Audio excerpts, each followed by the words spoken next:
Przygoda. To dla mnie nie tylko podróż, to esencja mojego życia. Sposób na zrozumienie siebie i świata. Jazda na motocyklu, dźwięk silnika i zmieniające się krajobrazy to chwile pełne emocji i refleksji. Każda wyprawa motocyklowa to nowa opowieść, która kształtuje moją osobowość. Dziś chciałbym Was wprowadzić do nowej opowieści. Dlatego przenieśmy się do miasteczka Hirtshals w Danii.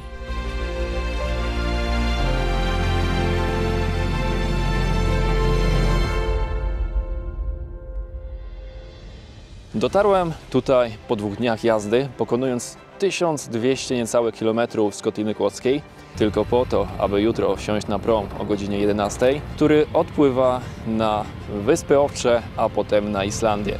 Zapowiada się kolejna niesamowita podróż, zważając na to, że znów jadę sam, ale jestem głodny przygody i głodny tego, co mnie może spotkać.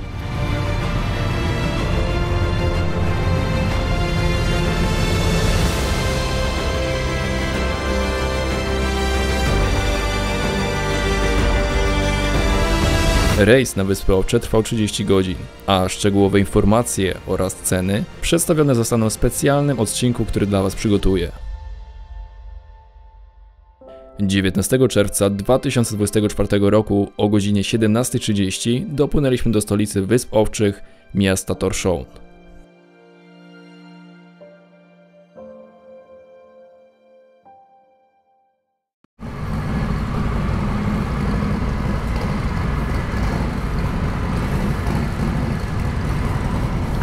Tutaj jak będziecie na tym promie, to trzeba uważać na to, że tutaj strasznie śmierdzi rybami i jest ślisko. Także ja butami normalnie jak na lodowisku jeżdżę.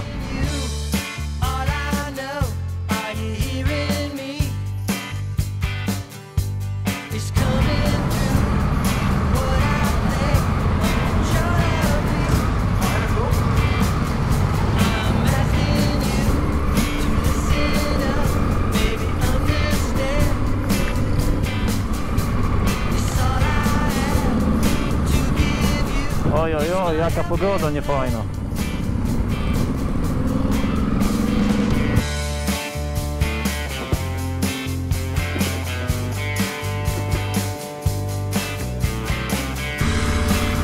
Piękny początek wyspiarskiej przygody. Wyspy Owcze przywitały mnie surową pogodą, deszczem, nisko zawieszonymi chmurami i silnym wiatrem. Szybko zdałem sobie sprawę, że mój plan na resztę tego dnia, ustalony jeszcze na promie, nie zda kompletnie egzaminu. W związku z tym postanowiłem od razu udać się na wyspę Sandoy do wioski Dalur, gdzie znajdował się wcześniej znaleziony przeze mnie kemping.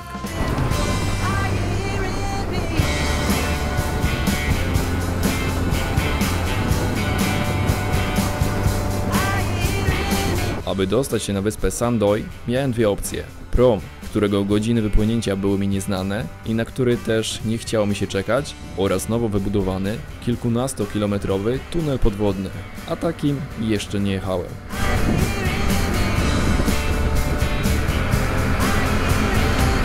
Trzeba było tylko płacić przejazd, choć nie znałem ani ceny, ani metody płatności. Mimo to zdecydowałem się to zrobić, wtedy jeszcze myśląc, że właśnie ryzykuję spory mandat. Tunel ten miał 11 km i liczę na to, że po wyjechaniu będzie chociaż trochę świeciło słońce. Proszę. Albo żeby chociaż nie padało i tam nie stała żadna policja.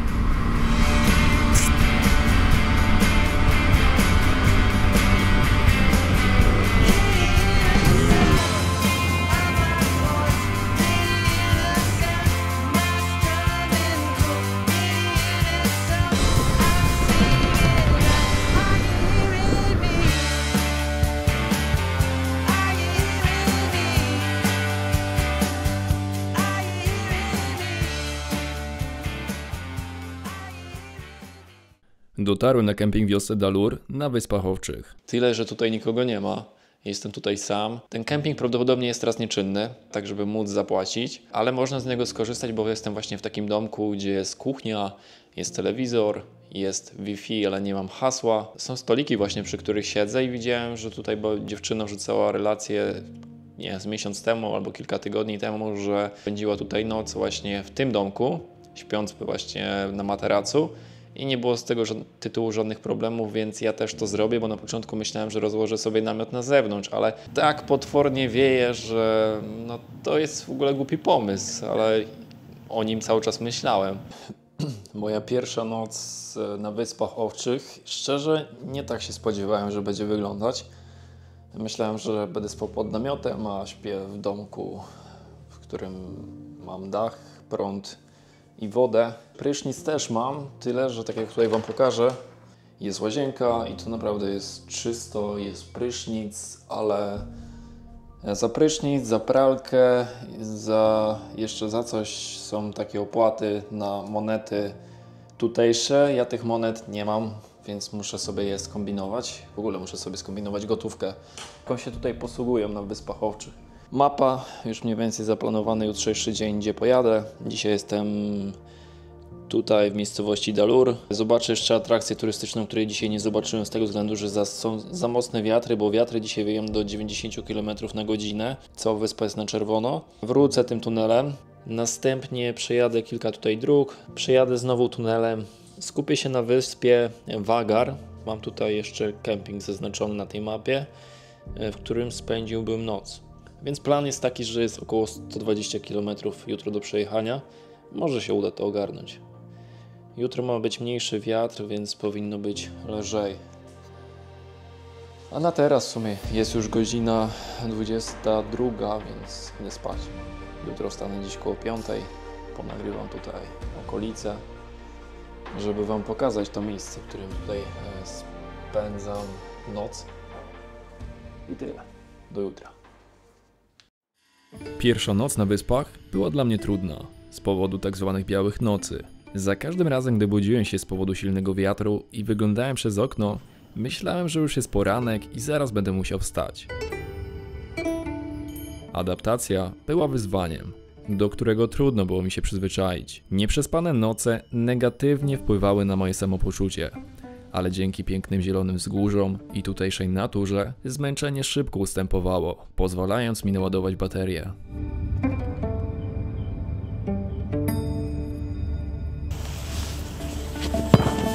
Dobra, zaczynamy pierwszy dzień, w zasadzie już drugi dzień na Wyspach Owczych, ale tym razem już z planem i z dobrą pogodą. W Dalur, mimo że to niewielka wioska, nie spotkałem nikogo. Dlatego rozejrzałem się tylko po okolicy, a następnie spakowałem swoje rzeczy i ruszyłem dalej. Mój plan był prosty. Chciałem przejechać wszystkie widokowe drogi. Oznaczone są właśnie takim kwiatuszkiem i później jest nazwa tej drogi, jak ona wygląda. Ej, zobaczcie na to.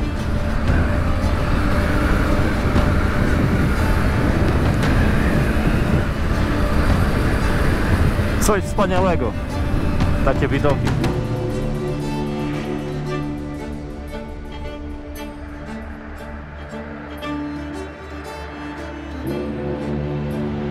Skupiłem się najpierw na wyspie Sandoy, udając się w kierunku osady Skarvanes, a następnie do miejscowości Skopun.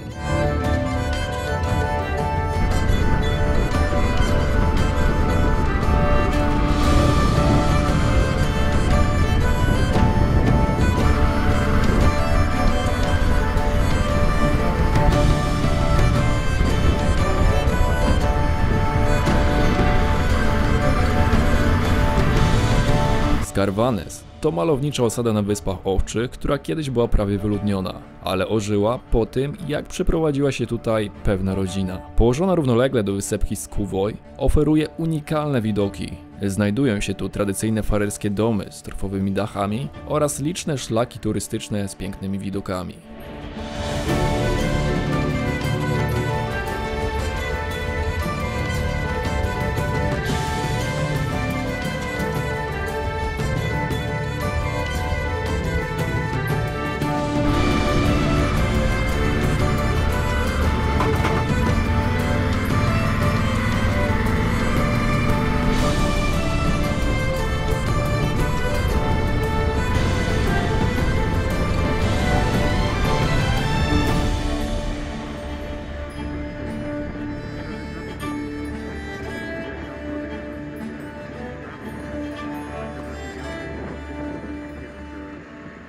Na jednej z plaż, nieopodal miejscowości Sandur, znajduje się pomnik brytyjskiego parowca Principia, który zatonął w listopadzie 1895 roku. W tej katastrofie zginęło 28 osób, a tylko jedna przeżyła.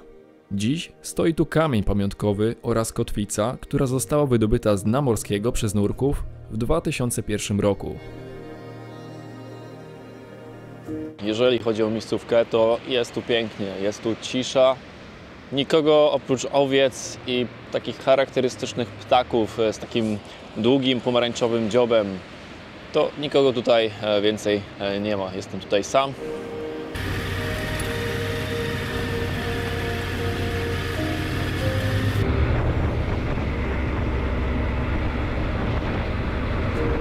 Kolejna pineska na mapie znajdowała się w miejscowości Sandur. Stoi tu wielka, niebieska skrzynka pocztowa. Do niedawna była nawet największą na świecie. Dziś uważam, że nie jest to atrakcja, do której bym specjalnie drugi raz przyjechał. Ale będąc w pobliżu, warto podjechać, cyknąć sobie właśnie zdjęcie.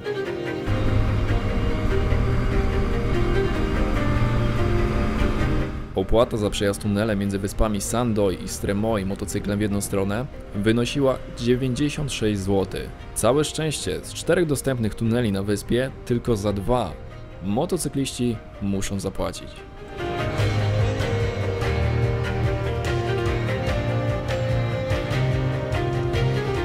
Wróciłem do Tórshavn, albo bardziej na jego obrzeża, skąd udałem się asfaltową drogą o numerze 50 na północ, przejeżdżając obok punktu widokowego, z którego można było rzucić okiem na panoramę stolicy. Ale zajebiste warunki do jazdy. Mgła, totalnie nic nie widać, co jest przede mną. Może trochę. Do tego wiatr, który trochę mnie rzuca na boki. Jeszcze brakuje owcy, która by się tutaj dziś pojawiła. Już drugiego dnia mojej obecności tutaj dostrzegłem, że chmury suną po niebie bardzo nisko. Efekt tego jest taki, że wspinając się drogą nieco wyżej, można bardzo szybko stracić widoczność w promieniu kilku metrów. Wtedy robi się jeszcze bardziej niebezpiecznie, ponieważ jednym z zagrożeń na farerskich drogach są swobodnie pasące się owce. Żyje ich tutaj ponad 70 000, co jest dwukrotnie większą liczbą niż liczba ludzi. Trzeba być bardzo ostrożnym, aby nie potrącić żadnej owcy. Zwłaszcza, że w internecie ostrzegają na różnych blogach o wysokich mandatach, sięgających kwoty nawet do 3000 zł.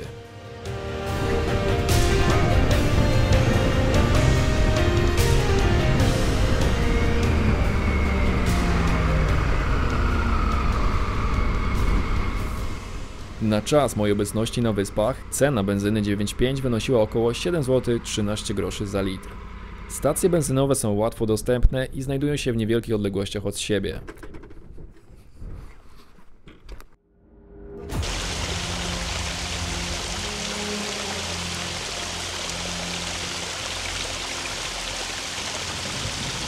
Udałem się na północno-zachodnie wybrzeże wyspy Stremoi do Westmany, farerskiej wioski, która znajduje się zaledwie 30 minut drogi od stolicy.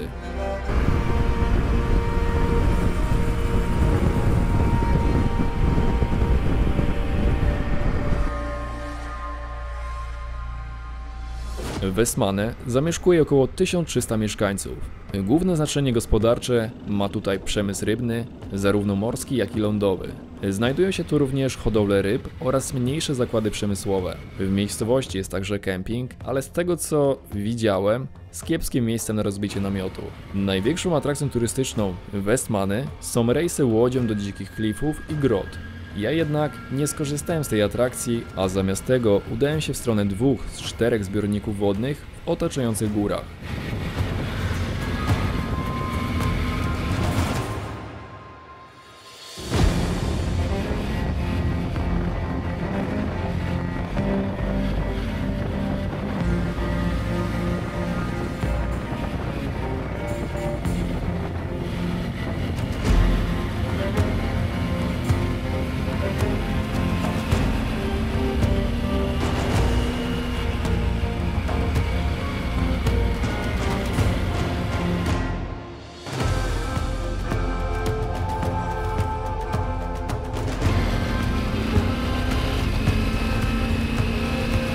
Deszczówka z tych zbiorników jest specjalnymi rurami transportowana w dół stromych zboczy do turbin jednej z najstarszych elektrowni wodnej na Wyspach Owczych. Wiedziałem też, że stamtąd będę miał też świetną panoramę na Westmanę i okolice.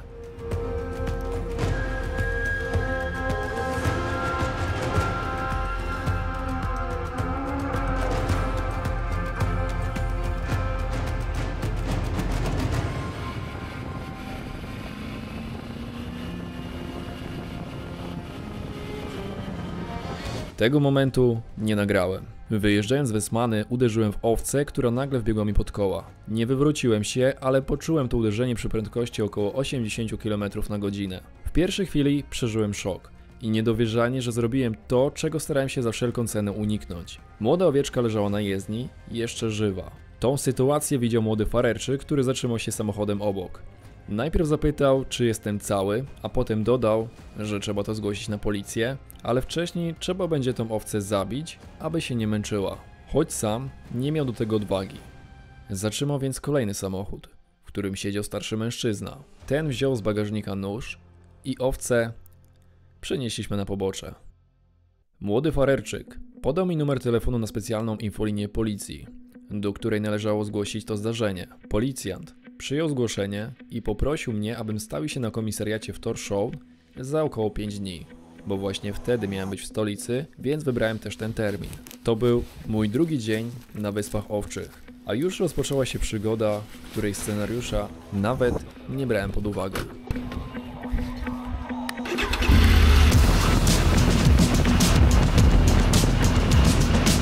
Tunelem przejechałem na wyspę Vagar, a pogoda znów się pogorszyła. Musiałem znaleźć spokojne miejsce, by usiąść, ochłonąć i przemyśleć, co robić dalej.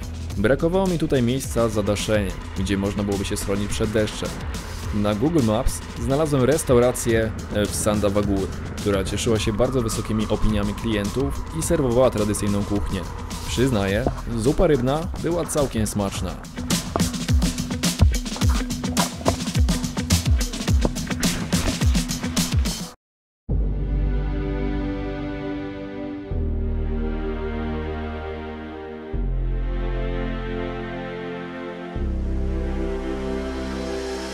Deszcz nie psuł mi przyjemności z podróżowania i odkrywania nowych miejsc. Stanowił jedynie pewne ograniczenia, gdyż nie mogłem latać dronem. Dodawał też swego rodzaju klimatu, sprawiając, że krajobrazy wydawały się jeszcze bardziej tajemnicze i surowe. Podczas tej wyprawy mogłem przetestować nowe ciuchy motocyklowe i teraz wiem, że wybór kombinezonu z laminatu Gore-Tex okazał się być świetnym rozwiązaniem.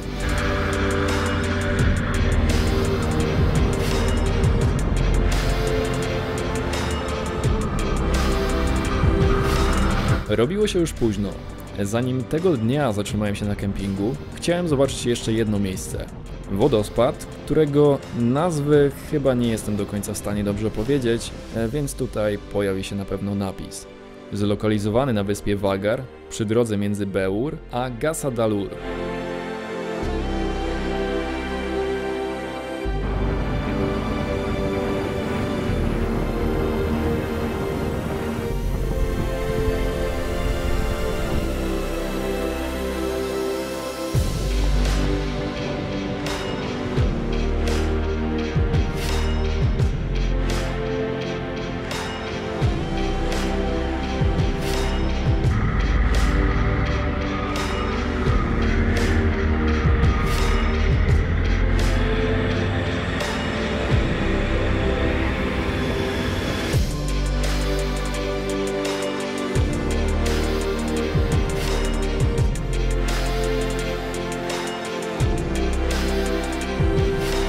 Noc spędziłem na kempingu Gilianes, za który zapłaciłem 100 koron duńskich, czyli w przeliczeniu około 58 zł za miejsce na namiot.